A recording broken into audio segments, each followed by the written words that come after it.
Audio Jungle.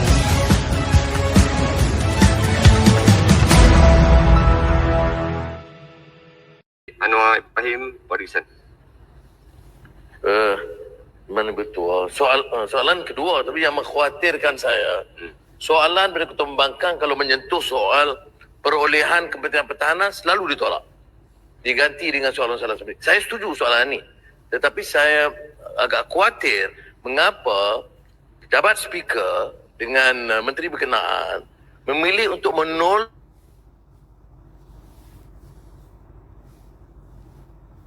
bukan kali pertama, berulang kali.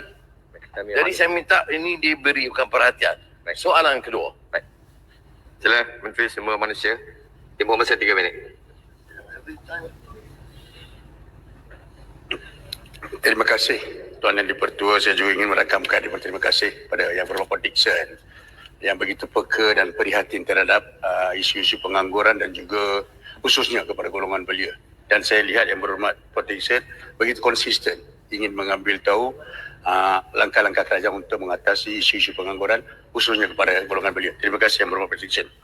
Tuan Yang Dipertua, kaji selidik tenaga buruh oleh Jabatan Perbankan Malaysia menunjukkan kadar pengangguran keseluruhan rakyat Malaysia pada suku keempat 2021 menyusut sebanyak 0.5%, iaitu 4.3% berbanding dengan 4.8% yang dicatatkan pada tempoh yang sama tahun 2020.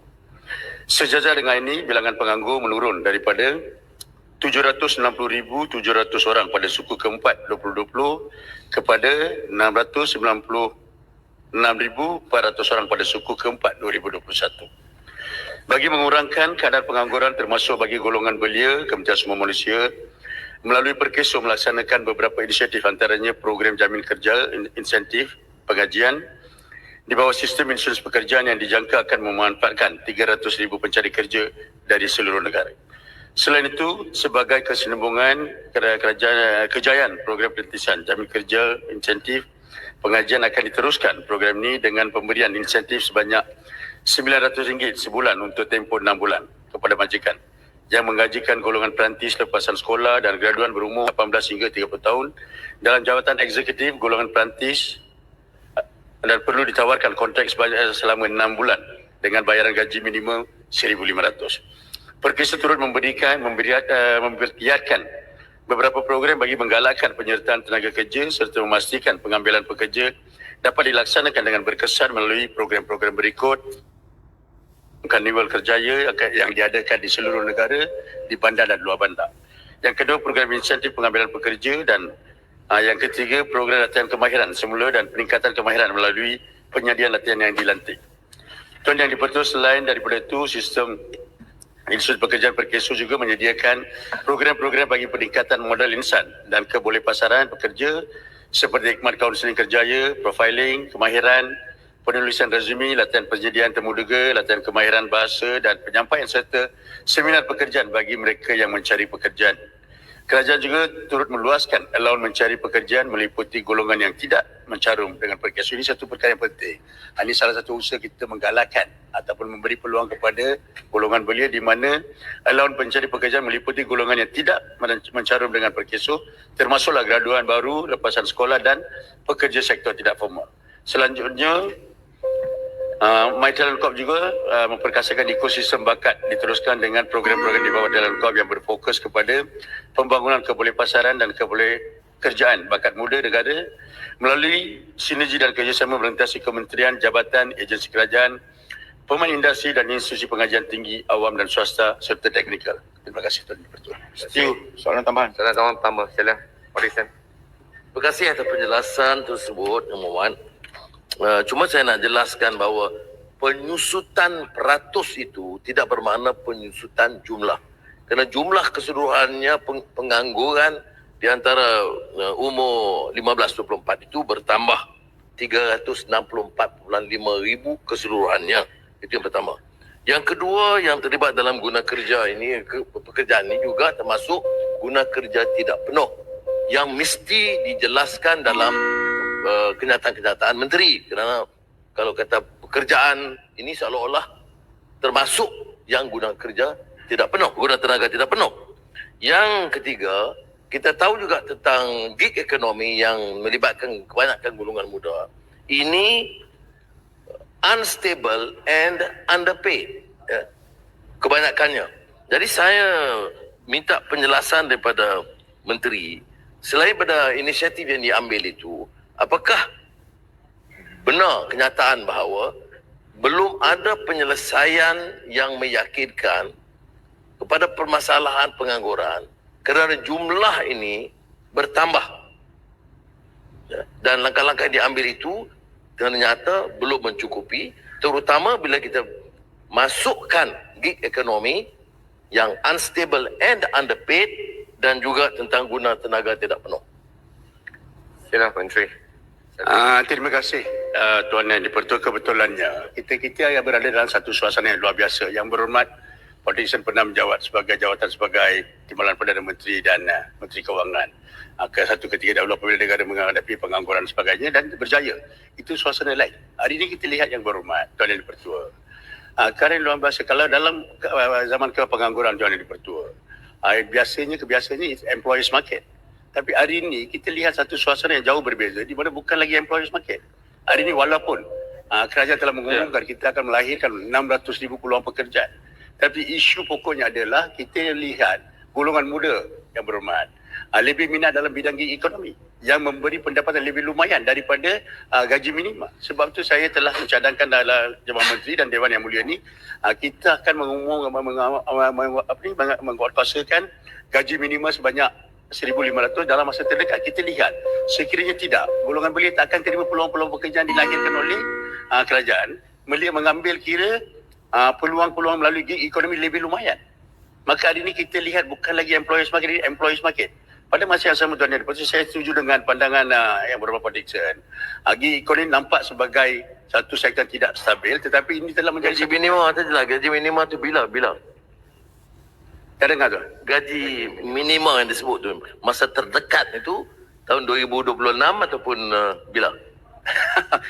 Tuan Yang di-Pertua, saya apabila saya sebut, saya cukup prihatin seperti mana yang berhormat politik dan saya pun turut cukup prihatin dan kerajaan telah bincang perkara ini. Tuan Yang di-Pertua, Jemaah Menteri berturut-turut 3 minggu berturut-turut kita bincang isu gaji minimum dan Yang Amat Berhormat Perdana Menteri dan ahli Jemaah Menteri semua dan sebulat suara setuju kita perlu menaikkan gaji minimum dengan kadar yang segera. Mungkin dalam masa itu sebulan 2 bulan. Walaupun kalau peringkat awal dalam Dewan Yang Mulia ini saya pernah sebut dalam Dewan minta satu tarik. Mungkin sebulan, 2 bulan. Bukan mungkin. Saya nak tahu bila. Saya akan yang berhormat Pak Dixon, kita tahu yang berhormat pernah duduk dalam Jemaah Menteri. Apabila kita nak umumkan gaji minimum, saya perlu dapat mandat daripada Jemaah Menteri.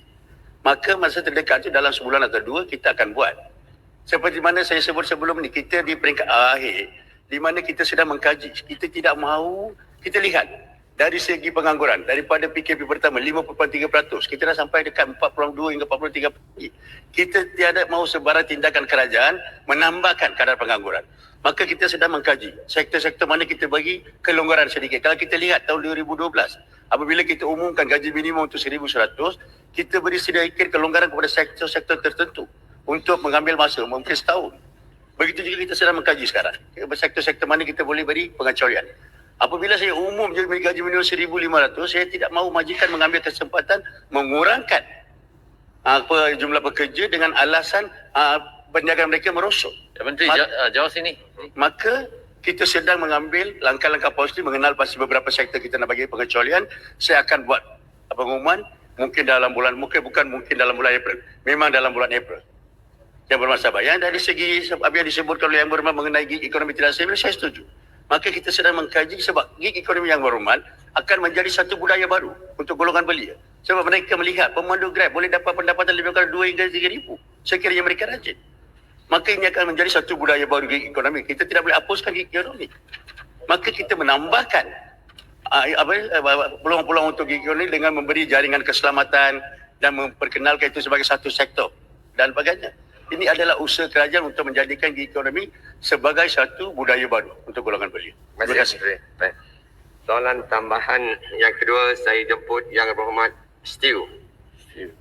Untuk Yang di-Pertua, umum mengetahui belia merupakan golongan yang paling terjejas kerana biasanya kumpulan terakhir di upah majikan ialah belia, dan kelompok pertama diberhentikan disebabkan kekurangan pengalaman bekerja. Oleh itu soalan saya, sejauh manakah program dan latihan kemahiran yang kerajaan sediakan mampu meningkatkan kemahiran belia sekaligus mampu menyediakan jaringan keselamatan sosial yang lebih bersepadu bagi mengurangkan isu pengangguran di kalangan belia atas faktor kekurangan pengalaman. Sekian. Sila Menteri, 1 minit. Tuan-tuan yang dipertua, terima kasih Pak Ali Setio. Kita lihat satu keadaan hari ini, Tuan yang dipertua. Ramai graduan yang keluar daripada universiti dan sebagainya. Belum sedia untuk dunia pekerjaan. Ada juga kes-kes mereka tak mampu untuk menyediakan resume. Hari ini kita lihat kebanyakan pendidikan exam oriented, Tuan yang dipertua. Mereka menyediakan bakatnya hanya untuk menghadapi peperiksaan, bukan untuk dunia kerjaan. Maka Kementerian Sumber Manusia membuat 2 program. Yang pertama adalah melalui Perkeso menyediakan bakat untuk menghadapi dunia alam kerja dan juga menghadiri interview dan sebagainya. Yang kedua, Kementerian Sumber Manusia melalui HRDC ataupun Pembangunan Sumber Manusia Berhad mengadakan pelbagai latihan untuk menyediakan mereka sebagai modal insan yang kompeten dengan memberi reskilling dan upskilling ataupun latihan-latihan kemahiran untuk melahirkan mereka ataupun menjadikan mereka sebagai modal insan yang cukup kompeten untuk melakukan multitasking. Dan hari ini kita lihat dalam keadaan kegawatan ekonomi, krisis ekonomi dan sebagainya, kebanyakan majikan perlu pekerja ataupun bakat yang boleh melakukan multi talent. Maka Kementerian Sumber Manusia walaupun mereka dalam bidang tertentu, dalam graduan bidang tertentu, dengan menggunakan program-program reskilling dan upskilling, menjadikan mereka supaya boleh melaksanakan multi talent di tempat kerja. Terima kasih. Terima kasih.